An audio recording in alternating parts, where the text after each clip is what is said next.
Good morning, good morning, good morning, and welcome to another episode of On the Couch with Creatives. I say good morning because I'm here in the UK, but good afternoon or good evening if you're anywhere else in the world. I'm Melanie Perry. I'm Julie Hyde-Mew. And this is On the Couch with Creatives. Fans and followers of the show will know that we are part of the Creatives Group, a private networking group for creative professionals across the globe. Together, we help you create, connect, and grow your creative business. So if that sounds like you and you'd like to join our ever-growing network of creative professionals, do come and talk to us after the show. But as I say, this is Creatives, On the Couch with Creatives. So Julie, who do we have on the couch today? On the couch today is Rob Saunders, who runs Deuce Music. And Deuce Music is a leading management and promotion company in the music industry, offering services to independent bands and artists worldwide. Rob is based in London, but he basically offers new and independent artists ways and means to get their music heard by a wider audience. So let's get Rob on the couch so we can find out more about what exactly he does. Hello, Rob. Hello, everyone. Nice for you to join us. Thank you very much. Before we get into what you do to help music acts, let's find out a bit more about you as a person. Tell us how you started off in the music industry. Long time ago now, it feels, but it was something that I always wanted to do from a very young age. I'm from Coventry originally, and certainly growing up in the 80s in Coventry, there was no opportunities pretty much to get involved in the music business.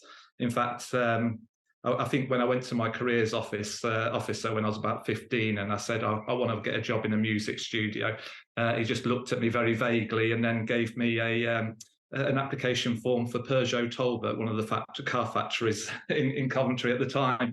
So it wasn't really until I moved to London towards the end of the 90s and I got involved with my brother-in-law's band and just said stupidly, I'll manage you. And then after that, it just went from there. Just started arranging gigs for them, getting them radio play. Eventually they split up and it was a case of whether I should just pack it in with them or continue, and I decided to continue, so went on from there. So now then you started picking up acts all over the place as clients? Yeah, I thought after the band split up, I just advertised what I was doing, as in looking. First of all, I think I just started looking for acts just to put on social media, on a social media page. Then gradually I started picking up radio contacts, and more radio contacts on the way, various other music industry contacts, and so then I decided to set up the business where I then be able to get their music out onto radio. And that's what then gave me the idea to set up my own radio show, which is another story. It was my way then of just being able to guarantee that when I promote bands, they will get radio play. But in addition to that, they're going to get their music sent out to lots of other radio presenters, and hopefully they'll like the music and play it too. So it's gone from there. I've got about 60, 70 radio stations currently playing my radio show, and hundreds of radio presenters that have got an interest in new music, which helps increase the chances of them getting played. Fantastic, because it's very difficult breaking into the scene and getting promoted. So it's great that there are people like you out there who are really helping them do that. But I want to just go back a little bit, because I find it fascinating. Like most young kids, when they want to get into music, they want to play the instruments and be a drummer or a guitarist or lead singer. Whereas you were more interested in doing the behind the scenes, getting those people the gigs. Talk us through about why did you not feel that you wanted to go out and strut your stuff in the middle of the stage? I think there's some people that are naturally gifted when it comes to playing musical instruments, and there's others that aren't. And I fit into the latter. Yeah, I always thought about it. It's growing up as a kid, it's what everyone wants to do. But I think the reality was I wasn't very good with playing musical instruments. Some people might say I've got a half decent voice. Some people may say I haven't. So it was just the easiest option at the time. A band was already formed when I moved to London, and I just said that I'll manage you without any experience at all in that line of work. Wow. And was it difficult to get people to listen to you saying, I've got these guys here, they sound really good, you really want to have them in your gig? How hard is that when you're starting from a position of no one knowing who they are? It's probably the same with most industries starting out, but certainly with the music industry, it's a rat race. Everyone wants to get heard. Everyone wants to. Everyone's saying that they're with this great band that's going to sell millions. So after a bit, you hear all the same lines all the time. But I think it was really a case of the music doing the talking in this particular case. It was good music at the time, and lots of radio stations picked up on it. It was the beginning of the internet age, just as internet radio stations were picking up, and you had contact. You could find contacts left, right, and centre at the time, and it seemed to be a different period. And I still think to this day, if that band did continue, they certainly would have had some success, but musical differences got in the way.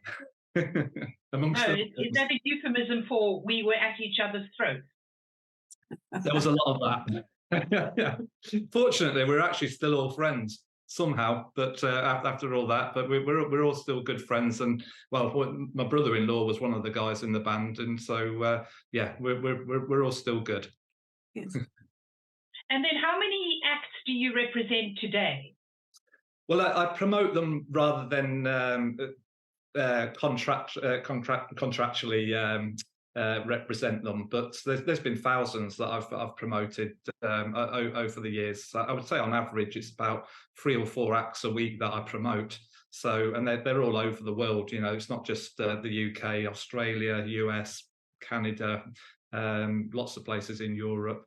So yeah, it's really just been a case of getting the word out there and getting as many acts on board as I can. And the idea is as well, you get a very good idea of which, through the promotion that I offer, you get a very good idea of which ones are making a proper go of cracking the music industry, and which ones maybe just sitting back waiting for it all to happen for them. So I obviously want to get on board with those that want to make a success of their careers. And so occasionally, it doesn't happen all the time, but occasionally I'll start working with acts on an individual basis and start working with them a lot more closer and trying to find more better opportunities. What's the difference? Just explain to our audience what's the difference between having representation of a band? I guess that's kind of like falls under the manager maybe, and promotion of the band. How are the two roles different? Management, you've got a contract with them, so you should, if the details are correct, then you should be getting 20% of future earnings from the artist, approximately. But certainly with what I do with the promotion, there's no contracts involved. If a band went on and got a #1 hit, I wouldn't get anything from that. It'd be just the money that they've paid for the promotion to have got there. Okay. So how do you earn your money then? There's just an upfront fee to pay for the promotion. That's where the money comes through. But I've been trying to operate a little bit different to a lot of PR companies. I tried to keep the fees at the lowest possible rate. The idea being I've got a bit more of a less is more approach. So I know that a lot of artists, they don't have huge amounts of money sometimes to invest in themselves. So if I just keep it at a particular figure, I'm more likely to get lots of bands and artists coming through to me rather than 1 or 2 that can afford a couple of £1,000s. Yeah, making so it. Somebody contacts you and says, right, I'm a one-man band, and you take them on as a client, and then you say you charge them a fee to promote. How long does that promotion go on for? You know what, it varies, and it goes back to what I'm saying with the fact that there's some acts that are making a proper crack of being a success in the music industry, and ones that are sitting back waiting for everything to happen. And so those ones that I feel are really going for it, I'm quite happy just to continue promoting them, usually just via my own radio show, because there's only so much the other radio presenters may do in the way of playing it. So I'll continue on that line. And then, as I say, if I think there's a good connection between us, a good chemistry, in some cases, I will offer to take things further and just see if we can get even national radio play or national publications interested in it, which has happened in the past. But what if you have no contract? What happens if you take a music act and then suddenly they go huge? Like you get these YouTube people on, and suddenly they become stars. Yeah. Don't they leave you behind and get more expensive promoters, or do there is that risk, and then you know, it's going to be up to me to actually think, if I do think something's good's going to happen with this band, maybe that's when I'll get some kind of contract sorted out. So yeah, there is that risk, and I suppose that's the same with other promoters out there as well. They could put a band on, and next thing they take off, and you've just played a part in their success. So there's still some positives you can take from it. Even if they made it to #1, you can use them as an example of some of the acts that you've worked with. But yeah, it's a difficult one. They could be huge, but if there's not that chemistry between you, you don't really want to be. It's not good for both parties if you're not particularly getting on with each other. You stick together. So for me, there's got to be a good working relationship together in the first place, as well as the music, before even going as far as contracts. And I guess when bands do get big, I mean, it's kind of partly out of your control. I would think that when they get to a certain level and people like the big guns come in, they will have their own way of wanting to promote it through their own channels. Like, you know, I used to work for Disney back in the day, and, you know, Disney Music, and, you know, they all have their own set people. And if you're not one of those, then it can be quite difficult getting your foot through the door. So it's kind of almost like you're starting with the fledglings, if you like, getting them to a point, and when they're ready to fly the coop, then you'll have the new ones come in. Because I think it's quite nice that that you said that you have quite reasonable rates, and just to help those new acts get out. Because Julie's, I'm not going to get on my bandwagon, Julie, I promise, about you know, agents and about new talent and stuff. Because being in the film industry and television industry, Julie and I, you know, one of our bugbears is that trying to get new talent out there is really difficult, because they like what they like and they'll regurgitate the same old story, like Lord of the Rings has been done a zillion times. It's like, we don't want that anymore. There's lots of, you know, fantasy fiction authors out there that create something new that could be a really good next big sci-fi fantasy fiction hit, but no one's prepared to take the risk on it. So trying to get new faces out there, I'm a big advocate of people like yourself who get the new faces out there, because you never know where the next big thing's going to come from. That's the idea, yeah. And people eventually, a lot of these acts that people are listening to on the radio right now, they're going to die out. So we've got to move on to the next generation. So yeah, I love it. You know, you don't know what the next day is going to bring with it all, and it's just interesting just hearing the different music being sent to you. Some of it is really good, some of it is absolutely awful.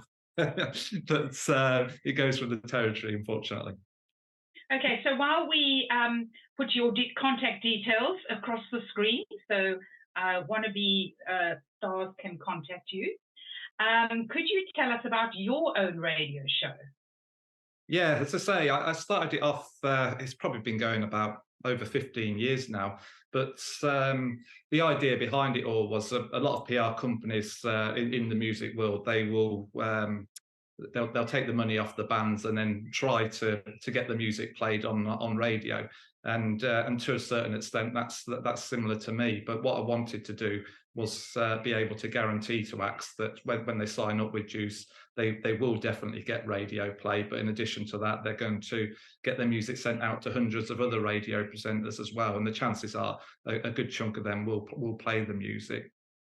But it just concentrates on all of the acts that I'm promoting. It's a 1 hour weekly show.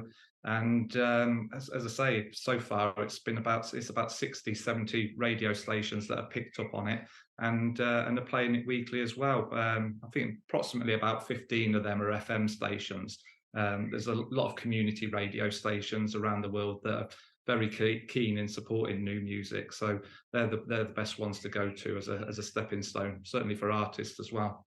Yeah, absolutely. I used to do community radio. I didn't do music, but I'd had a sports show, which was lovely. And there were guys on the show having other music shows that used to get the new artists on, which was lovely. And I used to think it was lovely that they're giving these people a chance for some airtime that they wouldn't normally get. And some of the bands that came through were really good. Yeah, I think if you scratch the surface a little bit, there's lots of acts out there. I think what most of the general public are hearing is pretty much what just the nationals want you to hear. But if you do just delve a little bit deeper, you will find some really good music, stuff that may even remind you of 90s, 80s, 60s, 70s. There's lots of stuff all out there, but yeah, you've just got to go hunting for it sometimes. And the community radio stations are one of the best for it. I think a lot of them, they may have producers, their shows, but even the producers are happy to get the new music on. Whereas if you go directly to the nationals, if you go directly to a national radio presenter, they'll say, go to my producer, and then it's whether the producer likes the music for a start before it even gets heard on the show. So it's a lot easier, and it's just a good way of just getting the music heard at a lower level, but then just build it all up. Yeah, absolutely. And a lot of community radio stations, they like local as well. They'll do big drives like support local bands. I mean, the radio show that I was involved with, Wickham Sound, they were very big on promoting sort of local bands. So, if you are a musician and you have got a local radio station, go and approach them, because it's a really good way, as you say, as a stepping stone to that next thing. Yeah, I mean, everyone's wanting the Route 1 approach of getting straight onto the nationals, but it's a rat race. And if you was to put on a national radio station right now, the chances are that I'll put money on it. I'll put my mortgage on it that there won't be an unsigned independent band or artist being played right now. Yeah. And you've got to have contacts to do that anyway, that you can get played if you know somebody who knows a producer. It's a lot easier. It's like with most things in life. But I think if you're, like you said, if you're prepared to put the graft in, you have to understand that it's a journey. You're not just going to wake up one night and be, top of the pop sensation tomorrow. You have to put the graft in, and you have to play the gigs, and you have to get picked up, and you have to have people like you. And with the birth of social media, there's so much noise out there. You need to be making a noise on YouTube and on the so not just your community radio stations, but on internet radio stations, and get as many places as you can. And if you're a small band, like with small businesses, trying to do that all by yourself is really hard, which is why we came up with creatives, to help creatives boost their creative businesses. Because when you're working inside your business, trying to promote yourself left, right and centre, it takes the soul out of you, especially if you're a creative. When you're a singer in a band or musician in a band, you want to play, you want to sing, you want to do your thing. You don't want to have to do all the other stuff. So that people like you that can help show them the route to how to get there, I think is really important. I think also it helps. I mean, every band is going to be saying, listen to me, we're great. I think it certainly helps if you've actually got someone saying that you're great for them. And so that's another thing for when it comes to representing an act. You're telling the people, listen to these. I really think they're good. And I like to think over the years I've built up a reputation, certainly with a lot of radio contacts over the years, that when they see music being sent to me, they'll at least give it a listen. I can't expect everything to be up to their taste, but I think they'll know that it's up to a good standard for a start. What do you say to musicians or singers, artists, if they send you what do they send you, tapes? Not anymore, no. Show your age there, Julie. It was CDs when I first started out. I used to have a PO box and collect lots of CDs every week. Now it's just links to their music, usually SoundCloud links or YouTube. Yeah. So what do you say to artists who don't cut the mustard? I mean, if you listen to them and you go, oh God, these are people just, they're not going to make it. What do you say without hurting their feelings too much? It depends. Sometimes it could be just a recording, and I'll just say, look, the recordings of this, that you're not going to get radio play with this standard of recordings. You can still recognise that the song and the singing is all up to a good standard. So in those cases, there's a few companies that I'd recommend to them if they did want to take things that little bit further. If it's downright awful, I'll try and just be polite to them and just say it's not the kind of music that I'll promote.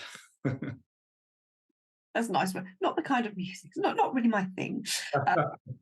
But yeah, I mean, you must see all sorts in your business, or hear all sorts, should I say? There is, and and some of it is really good, but I just know that it's not going to work for my radio show and also for the radio contacts. I could get a lot of instrumentals being sent to me, but I know that that's not really going to work with a lot of daytime radio stations. So yeah, there's different things, and also you can get a really good song, and then there could be some swearing in it or offensive language, and you think that was going well then until that. And you'll be surprised about the amount of bands that don't actually realise sending a song off with swearing in has got no chance of getting played on radio. No. It's quite numbers. Ofcom, yeah, exactly, yeah. Very careful. I mean, I was when I have my radio show, I do tend to swear quite a bit, as Julie knows, and yeah.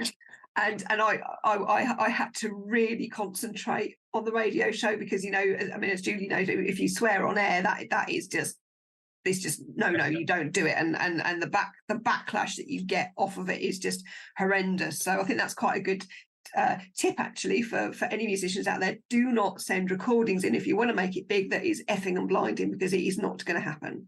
Make sure you've got a radio edit if you insist on it all. So yeah, it's not me being prudish or anything, but make sure you've got a radio edit so that it's suitable, because there's been that many good tracks that have been sent to me, but then they drop a bit of swearing in it, and you're just like, that's it, it's game over. It's not going to get used.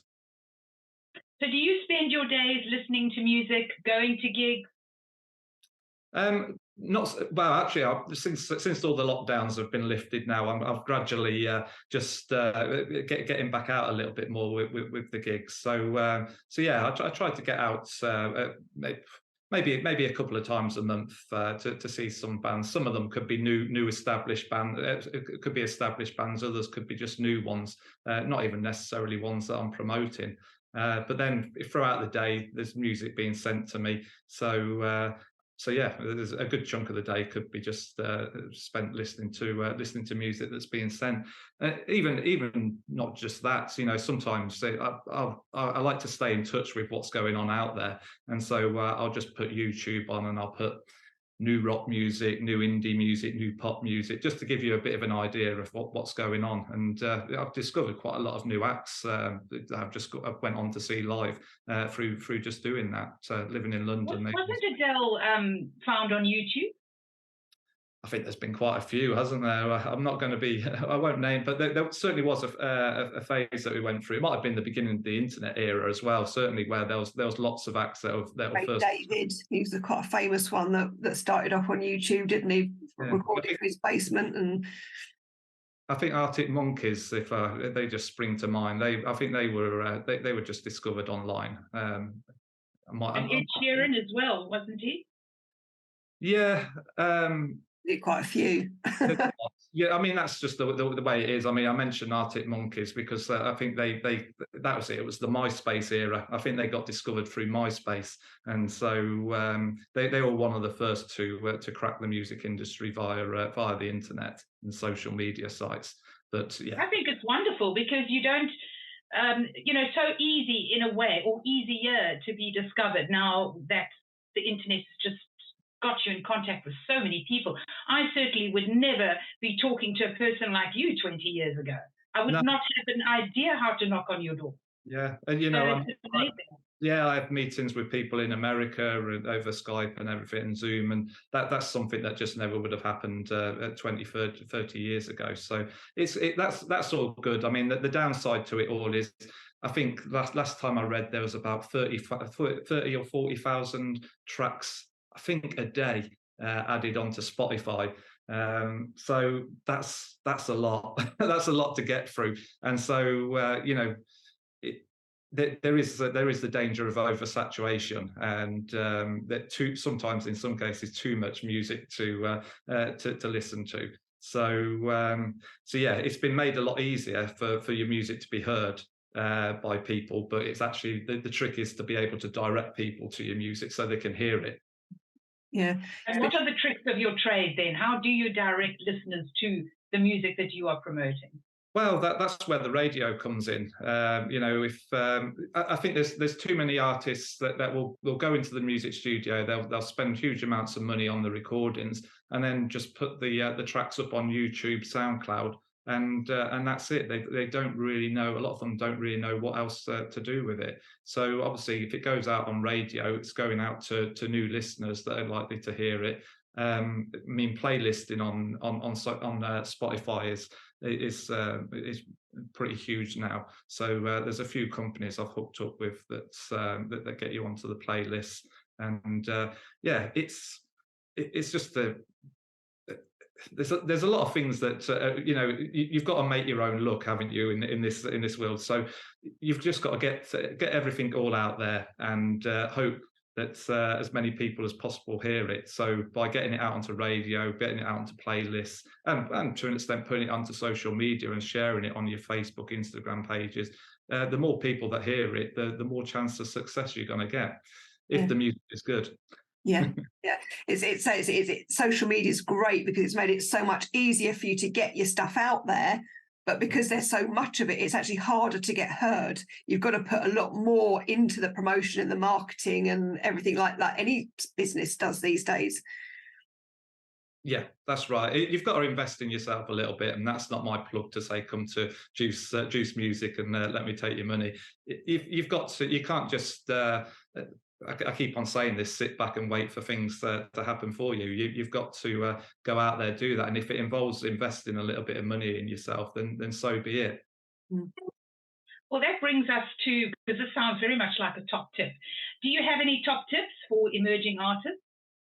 I've got a few. I mean, some of them may not even involve really being in the music industry. I mean, for me personally, I try not to take advice from people who have got your standard 9-to-5 job, because a lot of them may have thought about going out on their own, but not had the nerve to actually do it themselves. And so I find a lot of people that I try and get advice from in the past that have done that do the 9-to-5 jobs. It can be quite negative, their responses. So I would personally always just try to get advice from people that have gone out there and done it themselves, whatever the business. And I think it speaks for itself. That's you're going to get better advice from people that have been there and done it, rather than people that have just thought about it. And tip number 2. Accept that you're going to have rejections as well. That's a big part to everything. You don't get downhearted if you don't get reply backs from the emails. I would say that nine emails out of 10 don't get a response to it for a start. So God knows what it would have been like years ago when you had to just post the CDs in the CDs or tapes in the post, and then hope for responses. But I think the best advice is if you throw enough mud at the wall, some of it will eventually stick. So just keep on getting it all out there as much as possible, and someone will recognise it, and it can then just lead on to lots of other opportunities after that, if that one person hears it and wants to take it to the next level. Absolutely. And I think doing research, has got to come into it as well, because if you're going to get yourself out there, you need to research the options that are available to you. Like you said, look at social media, look at somebody like yourself who's a promoter. Can you afford that? Look at going to community radio, your local community radio station, and doing a gig. I mean, Wickham Sound used to record live gigs in a studio upstairs, so they'd invite bands in and then they'd record them live, which worked really well. There are a lot of options available to you, not just writing into the BBC or Heart FM or whatever. Look at all the different things, and if you work all your threads, one of them will pay off at some point. Yeah, it's a case of thinking outside the box. I mean, with the first band that I work with, I just sent their CDs off to anyone that might have some sort of means of getting the music out there to more people. And I started sending them out to football clubs, some big, some tiny, and just saying, will you play this track on the tannoy system after at half time or maybe just before the game? And so, in fact, there was one time I actually heard it being played on the TV. I think it was Newcastle years and years ago that played it before a live football game. So, it's not going to set the world on fire just getting played in a football club. But people, if people hear that song and then they maybe hear it on their local radio station, it's that kind of thing that builds the traction. Yeah.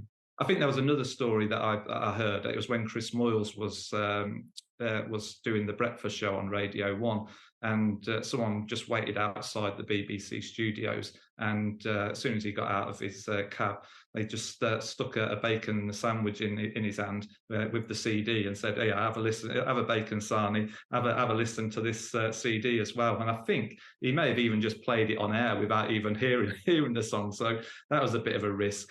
Again, nothing really happened to that particular artist as far as I know, but you've got to just do these things, just think a little bit differently to the rest rather than taking the route one approach. Yeah, absolutely. Think outside the box. I've always been a very big advocate. Say, be prepared to do the things that other people aren't. Yeah. Send a demo to somebody. You just don't know what's going to happen. And we talk about community radio, but there's also hospital radio. They're like Sainsbury's and the Co-op. The Co-op. I go around my local Co-op store. They've got their own branded Co-op radio, so that there are a lot of radio stations out there that you might, especially if you're a youngster, that might not even be on your radar. But if you can get it into your local Co-op store, and we all know, like when we're going around, especially at Christmas, like you're fed up with Christmas by December because they're playing the Christmas carols from November or October. Oh yeah, exactly. But if you can get in your supermarket and they're playing that on a loop. It gets into people's head. Anything that's going to get your music into their head, just go for it. Exactly. And that's really what I try to do in my radio show as well. There is a lot of radio shows that will play the song just the once and then they'll move on to the next act. So I do try to have the acts being played quite a number of times throughout the month, just so that people that listen to the show will familiarise themselves with it, and if they like it, they'll go out and hunt it out, because you hear a song just the once and you may forget the name of the song or the artist, but if you keep on hearing it, eventually you remember it and then you'll look it up. Yeah, exactly. And especially with all this noise, I was talking to somebody the other day about general marketing, and it's gone from, I think, 7 touch points before someone will buy from you to something like 37 now. Someone's got to see it 37 times before they register. Oh yeah, that's so and so. I'll go and have a look at that. You've got to do things over and over again before you can be seen, because there's so much out there, so much noise. But anyway, we're coming to the part of the show that is my second favourite part of the show, because obviously my favourite part of the show is talking to our wonderful guests. I'm going to get my cards out, my lovely cards, my soft, silky cards that I love. I'm just going to have a moment shuffling my cards. Julie knows this. This is when Melanie has her moment. I do, and I'm not sorry. So they're real stress busters. Okay. While she's having her moment with her soft, silky card, Rob, just don't worry about this. Just when she asks you a question, just say the first thing that comes into your head. It doesn't. There's no wrong or right here. It doesn't have to mean a thing. Just go off into your imagination, into the world of your imagination. That's where it could get dangerous. Go on then. Yeah, this is the on the couch bit of on the couch. So I'm going to run my finger along the cards and you just shout stop when you want me to pick one. Stop. All right, what have we got? Ooh, okay, this is interesting. This is interesting. You picked beauty, the value of beauty.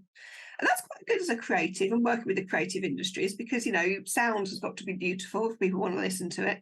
And bands, you know, you want to try and look half decent if we're going to have to look at you on top of the pops or whatever it's going to be. Okay, so I'm going to ask you, what does beauty mean to you, Rob? What does it look, feel, and sound like? Beauty is only skin deep. It's all about the person inside. Absolutely, absolutely. I think so. So what you're saying is it looks like, you know, guts. No. I'll say that. No matter how they look, they could be a really nice person. What do you think it sounds like? If it had a sound, as you're in the music industry, if it had a sound, what would it sound like? Oh, that's a tough one. Beauty. That's a hard one. It just sounds beautiful, doesn't it? To me, it sounds like bells, tinkling bells. They're tinkling bells and, you know, fairy sounds. That's what I think it sounds like. Okay. It sounds very ethereal to me. Yeah, yeah. I'll go along with that. That's a tough one. It is, because you're in the music industry, and if you prefer one genre over another, then you're not really doing your job, are you? I mean, there's particular genres that I prefer more than others, but I like to think that I can recognise if something's been done well, then it doesn't matter what genre it is. I think as long as it works out, it'll work on the radio. Then that's the main thing, and there'll be people that with different tastes that are certainly going to like it. Just before we go, I'm going to ask this question, and it's probably a bit unfair, but do you have any band that you have promoted that really sticks out in your memory through the whole time that you've been doing this, that you've really thought, yeah, I really hope they make it because they are really, really good? That was probably the first band that got me into the whole business. They were a band called Sungover, and as I say, we're all friends, and I just got involved managing them. But they're still probably to this day the band that I got the most radio play with. As I mentioned before, it was the beginning of the internet era, and you had you could get your hands on lots of contacts, and even local BBC radio stations that had nothing to do with the area where they're from were jumping onto it and playing their music. So I've not matched it to this day because, and I think at the time I was sending out CDs literally to anyone. But the fact that all of a sudden we had a directory on the internet where you could just contact radio presenters so easily. I think I got on that just before a lot of other bands did, and as soon as a lot of other bands realised that there was access to these people, the radio presenters soon got inundated. So yeah, definitely Sungover, the first band that I got involved with. Oh. So exposure-wise, they did get a fair bit over the years. Brilliant. It's been wonderful talking to you, Rob. Thank you so much. This is an industry I don't know much about, so it's been very interesting. Thank you. Well, I'm also I'm in the process of just branching out, just doing non-music projects as well for as a sister company. I'm going to be calling it Deuce PR. So that's the next project as well. Still continuing with music, but I want to be able to offer my services to other projects as well that are non-music based. Oh, fantastic! We could be talking to you down the line then if you're going to promote some, film or something like that. That would be. You never know. You never know. Well, what started it? I got involved with with a rowing team that they were doing an expedition from Brooklyn Bridge to Tower Bridge in a small rowing boat, and I didn't know anything about rowing at all. But I just said I'll give them a hand with the PR because I got to know them a little bit through my brother. And then next thing we got ITV, Channel 5. All wanting to interview them, and the local London paper got them, did an article on them. And then it got postponed because of COVID, but then further down the line, we when they did it, they completed it, got under Tower Bridge, and managed to get this Sky News helicopter out, and they filmed it live as they went under the Tower Bridge. So I just thought to myself, you know what, I didn't know anything about rowing when I started this all off, but if you can create a good story around something, then it attracts these people's attentions, and people want to know more about it. So that's the plan. So hopefully that's going to be going live within the next month or two. Oh, good. Well, we'll get you back on the couch then when you launch that and you're ready for business. Love to. Absolutely. So watch this space. Deuce PR is coming. So. Yeah. Thank you so much, Rob, for your time chatting to us today. It's been absolutely so interesting and delightful to have you on the show. And thank you to our lovely audience, as always, for tuning in and watching us. But until next time, we'll see you.